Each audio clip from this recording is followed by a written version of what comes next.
In this tutorial, I'm going to show you how to create these animated bars in Premiere Pro. Move over to your Effects tab and search for the crop effect and apply this crop effect onto your video clip over here. Next, move over to Effects Control and toggle on animation for position, for the left crop and for the right crop.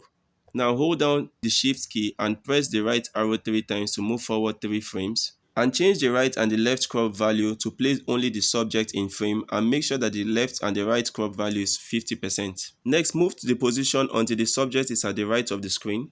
Next, move your playhead to where you want this crop effect to end. Select this diamond icon over here to add keyframe to position and repeat the same thing for the left and the right crop effect. Next, hold down your Shift key and press the right arrow 3 more times and click on the reset parameters on position, left and the right crops, and this is going to take out the crop effect and reset the position of this clip. Now highlight all keyframes and right click on one of them, hit temporal interpolation and ease in, and right click once more, temporal interpolation and ease out. And this is what we have so far.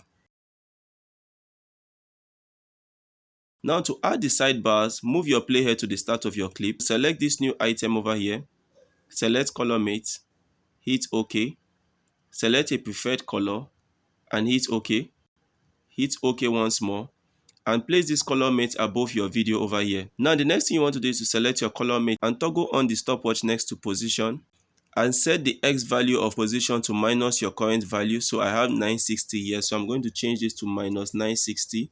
Now hold down the Shift key and press the right arrow key 3 times to move 15 frames and change the X value to 0. Next, select this video clip over here and use this arrow key to move to the third keyframe and select the color mate once more and select this diamond icon over here to add a keyframe and hold down Shift once more and press the right arrow key 3 times to move 15 frames once more and change the X value back to minus 960 once more. Now select all these keyframes, right click, temporal interpolation, ease in, select once more, temporal interpolation, ease out. Thank you for watching and see you in my next tutorial tomorrow.